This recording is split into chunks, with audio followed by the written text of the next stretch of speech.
Hi, guys, and welcome to I'm Just Saying podcast with Tanya. And today I have somebody that I don't know personally, but we're all going to get to know her at the same time. Her name is Melissa Caneira, but she is talking about something that I am really passionate about, and it's something that I stay awake at night trying to plan for. So we're going to be talking about life insurance. We're going to talk about health insurance, and we're going to talk about how that affects a lot of small businesses. And so today, I hope that you guys walk away with something. So, because one of the things that I think about all the time is typically when people pass away in my community, there's a fish fry and there's a GoFundMe. Right. And I never understood why. I never understood why. Why is life insurance something that some communities just don't have or have enough of? So can you kind of enlighten us? Is it the knowledge, or is it, as black folks, we'll take it all the way back to slavery. And That's I don't know a we're great supposed to do question. that, but I want you to help me with that. So the reason why I picked the name of my business, which is Insurance 101, is because I educate people. That was like first and foremost. If you don't know what you don't know, why are you going to make a decision? If you have kids, if you have any debt of any kind, it's really just educating people like, this is really important. Do you want to leave, a bunch of debt to your family, to your loved ones? Okay. So I think it's just getting out there and letting people know that it can be avoided. The GoFundMe can be avoided if you just prepare a little bit. Okay. How do we people prepare? don't like to talk about it though. They Death don't. is such a morbid thing, but we're all going to die. Okay. Okay. And we know that. We all know that. But just making a plan, just like you have car insurance. You don't get car insurance after the car accident. Absolutely. So that's one of the ways that I compare it to. You don't get life insurance after you die. Absolutely. So if you have children, if you have parents that are going to pass away, there's something called final expense, which helps prepare for funerals. It's very inexpensive. People just don't know about it. Okay. So it's just bringing awareness to the community, whether it's doing articles or, writing newsletters or putting something on social media. But it's just talking about it more. And people are afraid to talk about dying. They don't want to. I don't like to either. But we all know that that's the one thing that we all have in common, because it's going to happen. Exactly. How do we have those conversations? I'll give you an example with my grandmother. I would say, Grandma, as she started to get older, I'm like, hey, we need to start talking about, how you want things. Yeah. And she just was like, I don't want to talk about that. What, in your opinion, is a good way to have those conversations with family members? So something that I did for my own mother was I bought her a final expense policy. And that's something that you can do as long as they're aware that you are doing it. Okay. So just kind of saying, I know we don't like to talk about this, but I want to make sure that when that does happen, I'm going to be sad and grieving you. And I don't want to have to worry about, what the next step is. So as much as we don't want to talk about it, do you want to be cremated or buried? And I know it's an uncomfortable conversation, but you kind of have to just make light of it. I did it with my mom, and it just brings peace of mind to everybody. Okay.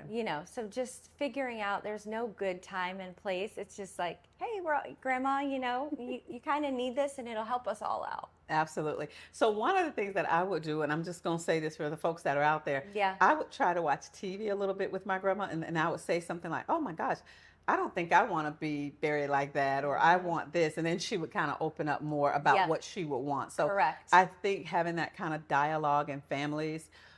Let me ask you this. Let's say, because I love the name Insurance 101. I don't know anything about insurance. Yep. I'm 20 years old. I want to start thinking ahead. What type of policy would you recommend someone that just doesn't know anything about it? Are we talking life or health? Life. Life. So for a 20-year-old, I would recommend a whole life policy. Reason being, it's going to accrue interest, and you can borrow against it down the line. Okay. And it's going to, the older they get, the more expensive it's going to be. Okay. But if they buy it at 20 years old, by the time they're 35 or 40, if they want to take out X amount, a percentage, that's going to be the best option, because a term policy is exactly what it sounds like. It's going to end. at a certain time. And can you take that money? I worked with the guy once, and he said to me, I'll never forget this. Bill was about 53 years old. He never got married. He didn't have kids. And he said, oh, I'm going to go ahead and cash out my policy because there's no one I'm going to leave it to, and just put a set aside an amount Yes. for me. So would that be a term policy? That would be a whole life policy. A whole life. Yeah, with Okay. term, you can't cash it out. You just Okay. either pick like 10, 20, 30 years and you're paying into it for that long. When it's done, it's done.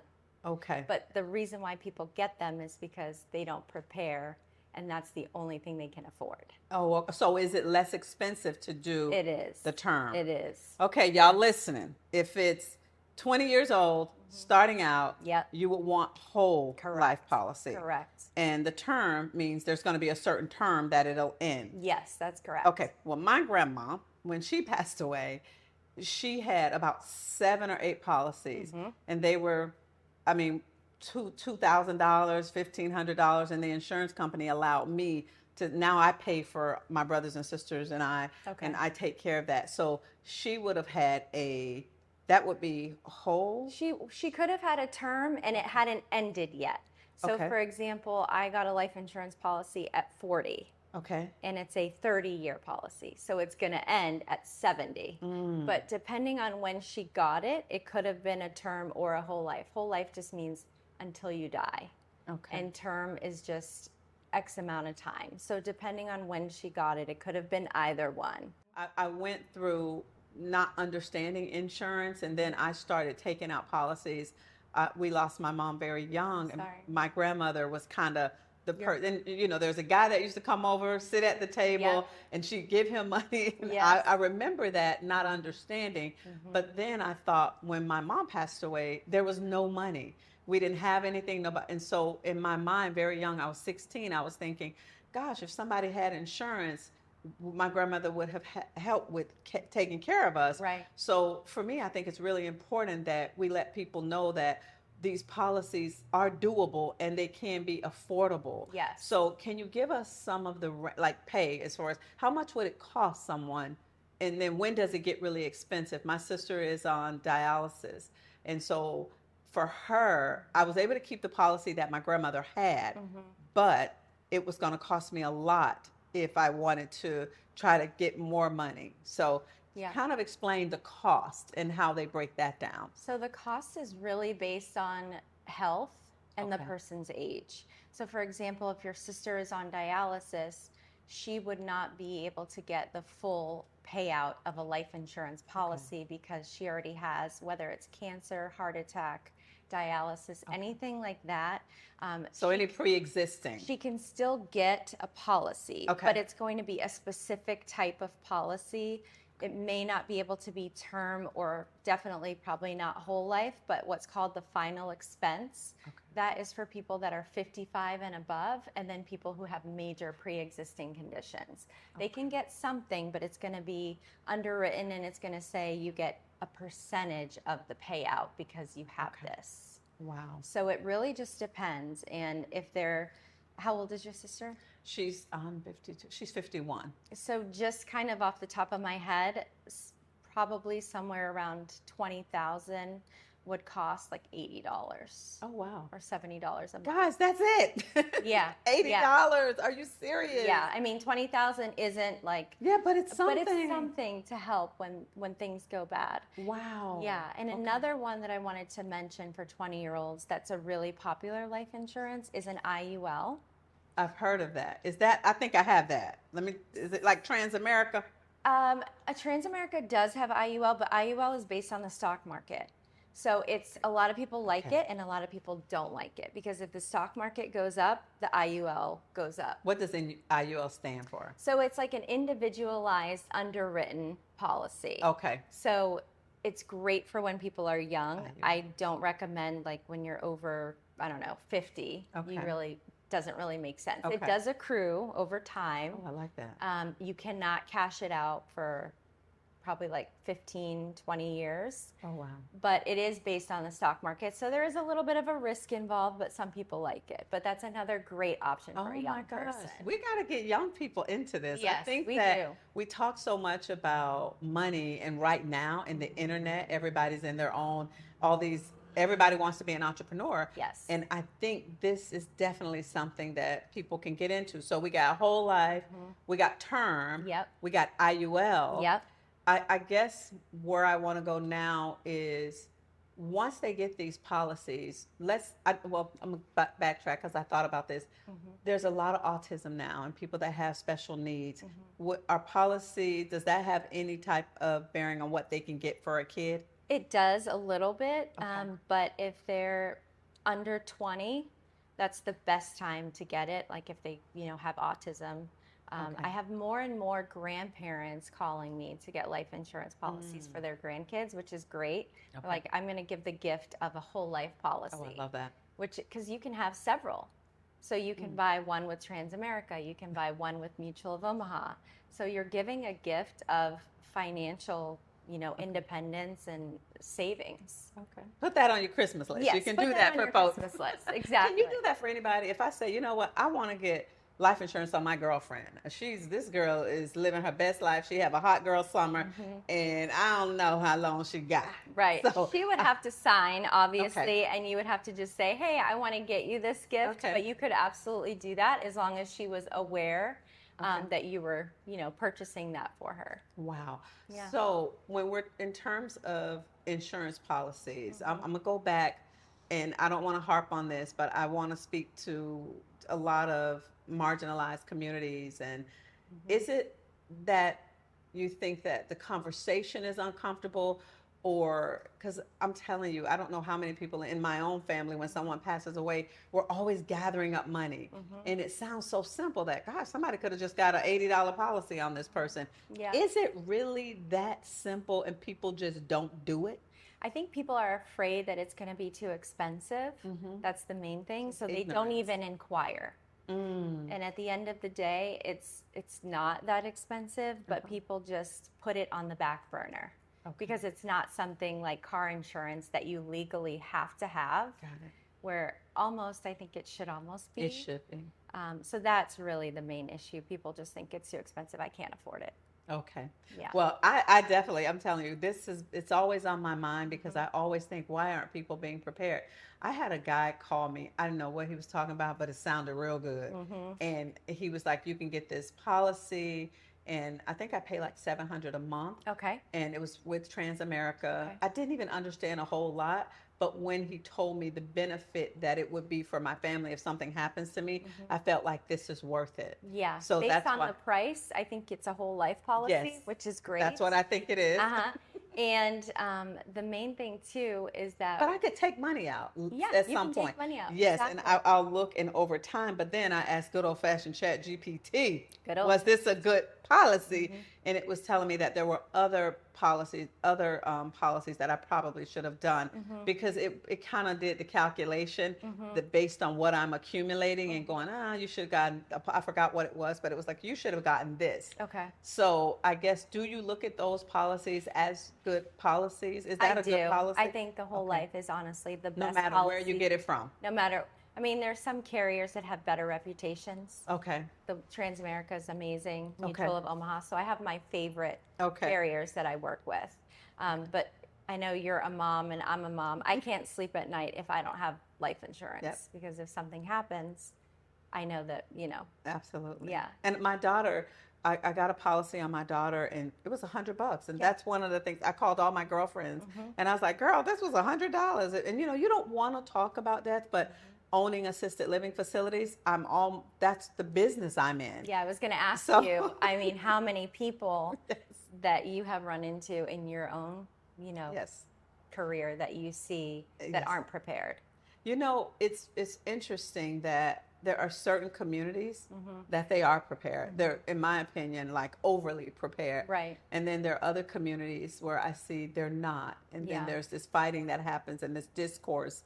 And so for me, that's why it was so good to have you on, because I think we have to talk about these uncomfortable things. Yeah. Life insurance, health insurance. We have to bring awareness, because everybody's walking around thinking that it's hard when it's not. Yeah. And that we just don't know, because my grandmother, in my culture, girl, you bring up what's going to happen to you when you die. She like, oh, you trying to kill me? Yeah, that's And I'm my like, grandparents no, too. Yeah, that's I'm my, not. But I really want to know. And can you have generational wealth with life insurance? you can. Is it? Yeah, I hear you people can. saying that.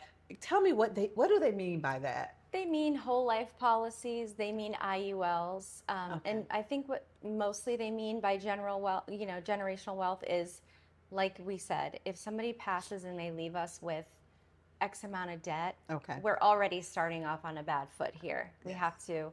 So if you can keep that going, and just be prepared, that's the biggest thing, because you can take out 100,000, 200,000 from a whole life policy, depending on the amount. So that will help, buy a house. That will help pay off debt.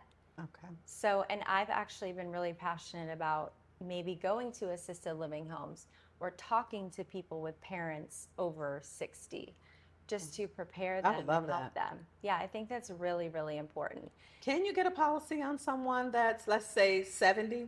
Is there an age limit on a policy? There's an age limit for whole life and term. You can get a final expense for someone who is 55 to 99. Oh, I didn't know that. Yeah, and actually, funny story, which we can talk about another time. My son is 22, and he actually is great at life insurance. Is and he got into it recently, so he sees the value of it, which he is understands it young. Yeah, so it's great that he's able to kind of, do that. And I love that. Yeah. And I love that he's learning about it young, because I don't know what it is about this generation, but they will listen to someone else, their peer. So I think that he's going to bring a lot of awareness just being in the industry. Yes. Now, health insurance. Oh, my favorite topic. And is it? When people call me and they're like, I need to get health insurance, and I've been dreading this call. My goal is to make it as easy and as non-dreadful as possible. Wow. I have been struggling with health insurance. I'm paying a pretty penny. And let's start off by talking about, when we're saying health insurance, can anybody get health insurance? What is health insurance? Why do we need it so much? So some people will say, and there is some truth to this, health insurance is a scam. It's a scam if you don't know how to use it, like anything else. Because they scamming me. Because they might be. Well, and there's a lot of different ways to get health insurance. Marketplace, which used to be called Obamacare, right? Healthcare.gov. What's your feelings on that? I think it's great for some people. So it's not a one size fits all. Who is it not good for? Business owners. Because it wasn't. People that have a higher income. Okay, that's what I was going to say. People that are healthy to fairly healthy, it is not in your benefit. Okay. You will be overpaying, and you will not have the best policy. Okay. But it was, I will say this, and I stand 10 toes down on this. Obamacare and that was the best thing that happened to me, because it was when I wasn't an entrepreneur and I wasn't making this kind of money, to be able to have a policy the way that I had it. It was the best insurance, and I was so fortunate. Yes. So I think there's a lot of young folks that don't realize, that aren't making a lot of money, that it can really help. Yeah, the only time it won't help a young person is if they live at home, because it's household income. Yes. And what they don't tell you when you sign up for Marketplace is, when you go do your taxes, if you put that you are going to make, I got hit, 60,000 and you make 100, you're paying that subsidy back. And you have to pay it back, because my ignorance, guys, I didn't know. And there were some times in business when I first started out, I didn't know what I was going to make. So it was just kind of a guess. I was like, okay, I think I'll make. It's not something you can guess on. I didn't know. It's so up and down. So I said, well, I was doing the paperwork, and I said, I'll make $100,000.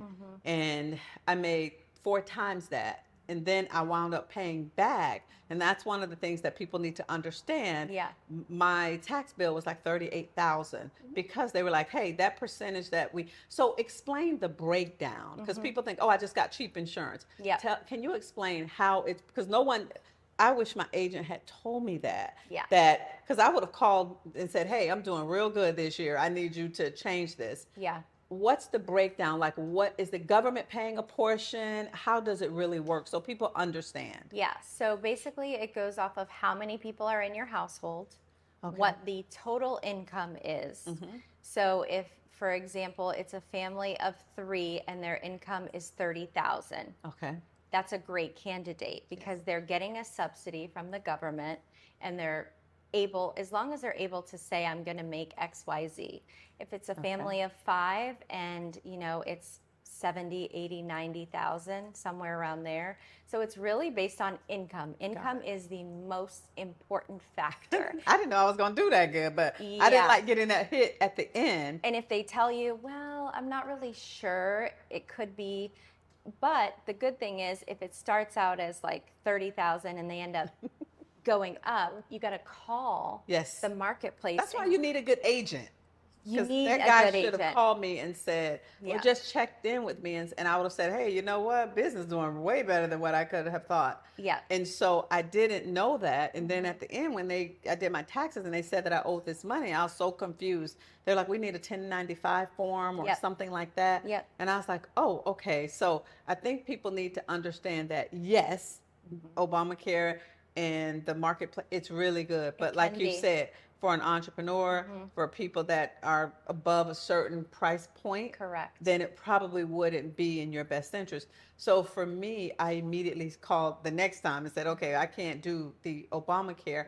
But what happened recently, this is why I think I struggle with health insurance, because it's kind of driven based on the legislature or politics, or this person comes in and makes a change. Yeah. And now I had a policy that was really great. I think for a family of 3, I was paying like $900, $1,000. Okay. But then now it's $2,400. Ooh.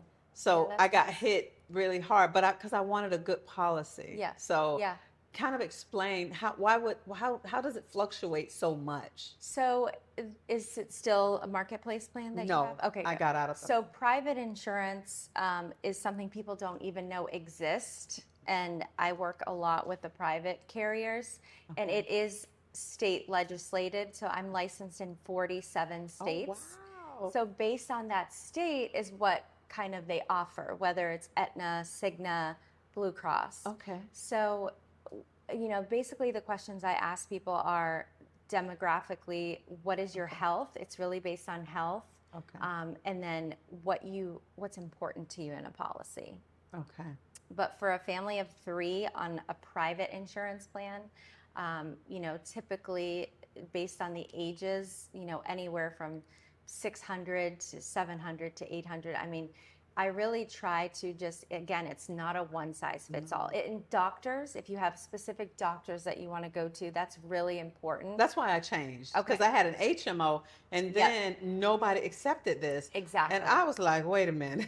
Yes. So I called him back and said, because he talked me into doing HMO, and I said, honestly, that's not going to work for me. Yep. I need a PPO to where I can go where I need to go. So explain HMO and PPO for people that don't know. So HMO is a really small network where you need referrals Yes. Oh, for everything. it was such a headache. Everything.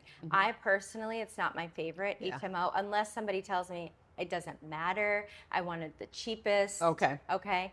PPO is your preferred network. It is the biggest network. You can use it in other states. So you have to think about that. There's so many people that I know that have wanted to go to Mayo Clinic in Minnesota or XYZ. So if you have an HMO, you can't go out of the state that you reside in. Wow. See, I didn't, and if you don't have, girl, you're good. Thanks, girl. If you don't have an agent that tells you all of these things, then you don't know. And that's why I changed agents, because I was just like, and really, it was just somebody gave me a number to someone, and I'm like, hey, help me out. Yeah. But they should have went more in depth. And I Yes. think that we have to get an agent that's like a doctor that's going to really break things down and Yes. help you, because had I known all of the things that I know, I would have saved a lot more money, not have to pay back that 30 something $1,000. Yes. What do you say for families that have kids that are out of state? Because I'm going through that now with my daughter. She's out of state, so she has her own policy. It was in my best interest to put her on her own policy. And so it really depends on the situation. So I have some For families, college. yeah, I have some families who are on the same PPO plan that works in other states. ooh, And then I have some people who are like, I just want her or him on a different policy, you know, and again, it's going to be based on everybody's health. Like if your health is good Yes. and the child's health is good, it almost makes more sense for everybody to be on the same plan. It's we're more gonna cost talk after effective. this. We're going to talk after this. Yes. Because he kind of talked me into doing it the other way, and I didn't like doing it that way. But he said, you know, this plan that he put her on, she's going to be in Washington. So he said she can go anywhere. Okay. So that just was very enticing for me. And I was like, Correct. okay, I'll just go with it. Right, right. And So- sometimes different agents or brokers only work with specific That's what carriers. I'm learning. And what I love is that I literally want as many carriers so I'm not married to one specific carrier. That's probably why he was kind of pushing me It one could way. be. And again, I never talk Yeah. negative about any other agent or broker. It's just, it's not competitive in the sense that if you have all the tools and you're able Absolutely. to help everybody, then it's just better for everybody in the long run. And do you, when people say, because I have a few friends that say, it's cheaper for me to just pay when I go to the doctor than it is for me to have the insurance. What do you say about that? Because I got a lot of people that say, girl, just when you go, just pay. So it really depends. Again, I know there's doctors that my own young adults go to that they don't let you in the door without insurance. And then there are doctors who don't work with insurance anymore and they're self-pay. Oh. So it really depends on, you know, what the doctor is. And yes, it could make sense. I mean, we need health insurance for catastrophic coverage at the end But of the day. outside of that, do you think? Outside of that, I do think that even doctor's visits can get expensive. So I think that it's always smart to have something that's going to help with a doctor's visit. Just in case. Yeah, So but just there some- are doctors like hormone replacement therapy, just being real. Yes. I mean, mine doesn't take insurance. Mine does not take it So I either. pay cash. Okay, But not so do I. yeah, but most policies now don't have just catastrophic. They Okay. have where, you know, it has a copay for a visit. So you're paying $50 instead of like $200. Okay. And that's a whole nother podcast we're going to, y'all. Exactly. Yeah. So there's a we lot. definitely gonna talk about that because Yes. that has been a game changer. Yes. And even with that, I was taken back that they wouldn't when you realize how bad HRT is needed and nobody, you know, I was just like, wait, my insurance won't do anything. They'll pay for the labs, but they wouldn't pay Yeah. for anything else. When we think of insurance, so I always think, for families now, if we're talking about certain families, I'll have some people that work and they'll say, well, I'll let my kids get insurance but I just won't worry about it. So is it always financially what you can afford? Like, are there programs that help people that just can't get coverage? Because right now I was thinking about some companies just don't offer insurance because Yeah. you know no one could afford it based on the, you know. So what should people do? Do they have programs that are around here in Tampa for people to have certain insurances where the state will pay? So young adults can be on their parents' insurance until they're 26. At 26, they need to figure out, okay, what do I need to do? Okay. There are a lot of policies that I'm talking $60 to $80 a month that young adults can get. Medicaid is always an option. I personally don't do Medicaid because it's state regulated, Okay. but I will help somebody I if love that that. is something. I will help somebody with anything because I feel like, you know, if I can help somebody, they know I have Oh, I their love that. best interest. So I'll help them, you know, figure out how to apply it. for Medicaid because some people, that's where they're at. That's where they're at. So- And I was a Medicaid kid, so I definitely understand it. Yeah. And I guess this is a good time for us to go to what I found interesting is this. Prior to getting into the assisted living facility space, I had no idea that you could have a policy, like a long-term care insurance policy with the companies that will pay for you in your golden years. Yes. So how does that work? So I'm telling you, that threw me. And so I think a lot people just don't know what they don't know. Like, I didn't know this even exists. No. That you can have a policy. Talk about those type of long-term care policies that will pay for you to live in an Yes. assisted living facility or a nursing home. Do you do those policies, and talk a little bit about that? Yeah, I do those policies. I kind of just started doing those. So I Okay. have a like a business partner who is Okay. teaching me all of that. It's very complicated. There's a lot to it, but it kind of goes back to the younger you are That's and what I've the heard. younger you get it. I'm actually getting one now for my mom because Okay. I'm an only child. Oh, okay. And my mom actually just survived breast cancer. Oh, wow. She didn't have anything in place aside from like a life insurance policy, no critical illness, and she still works. Wow. So you're now working getting that policy. So I'm now working getting that because I realize if something, God forbid, happens, I'm the one that Yes. has to figure out, like, either take care of her, which I'm more than happy to do and Absolutely. would do, Uh-huh. or have that help of being able to rely and have her in a place where she obviously gets the care that Okay. she needs. But again, this is something that should happen earlier rather than later, because it can be expensive the later that you get it. And there's so many different policies based on health. Yes. Everything is based on health. On your health. Okay. On your health. So the earlier, and your history too. And your 'Cause history, If you yeah. have a DUI, then people don't want to cover you. If you have Exactly. certain things, then Yeah. they don't want to cover you. When I did the policy for Transamerica, he came back right away and said they approved you. I've not seen this happen for someone in their 50s. And then he said, well, you don't have high blood pressure, you don't have you don't have Yeah. any issues. So, and then I said, well, how would they know? He said, they're underwriting, they are pulling from everywhere. So you can't, Yeah, you so can't that's hide something anything. that blew my mind that he Yeah. said that to me. He said, now, when I was trying to get more coverage for my siblings and my brother had just got diagnosed with high blood pressure. So they wouldn't up his coverage. They Okay. said, oh no, you need to do more underwriting. Yeah. So I think those things probably scare people, but when I got coverage, it was still reasonable. Of course. That's what I wish people understood, that even if there's a pre-existing condition, Still. it's still affordable, it's Yeah. still reasonable. You just can't go to brunch all the time. And it can take a while. Recently, I had a friend of mine apply for coverage, and a pretty big one, 2 million, and she's mid 40s. It took 2 months to get approved Oh, wow. because of doctors like not getting back to the insurance Okay. company with notes, because it's such a big amount that it's going to take a little longer. So the higher the amount of the life insurance, the longer it may take. Okay. If you have some health stuff going on or have had some health stuff.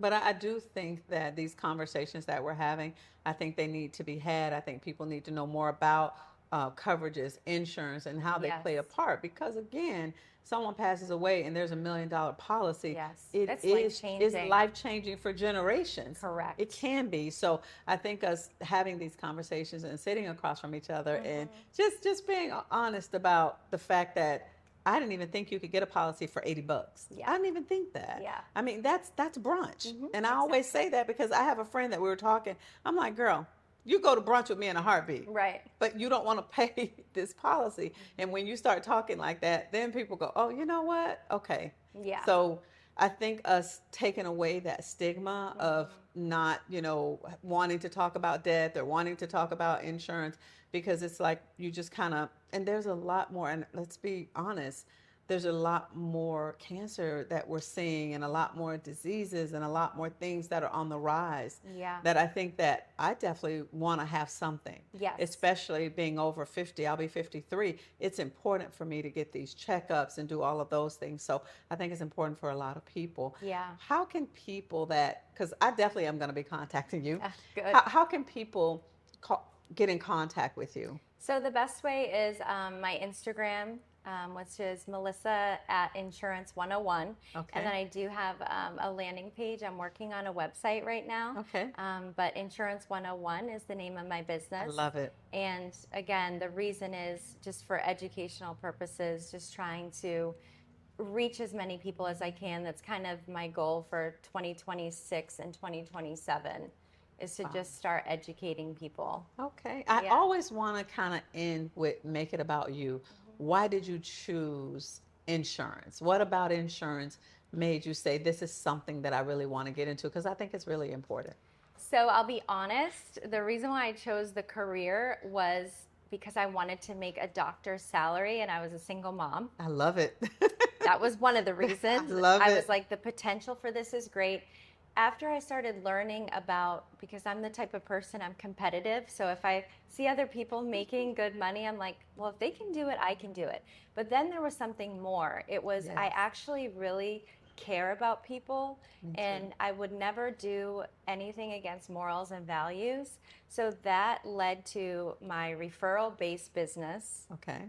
My business is 90% referral based now Wow. after 9 years. Wow. So for me, that says a lot, just does. based on me putting people on the right plan, even if it's not the most expensive plan or helping someone with Medicaid, even if I don't get anything, money wise out of it, I'm helping somebody. And that to me is really, really important. So my mom was in the business for 13 years. Okay. So I saw how well she did and she really loved it. And I always tell people I don't feel like I'm working, which is how I know that I really love what I do. And that's how you know that it's your passion. I love what she said. She started out about the bag and about Yes. the money. Just And honest, sometimes being honest. that's how it happens. Sometimes you go, you know what?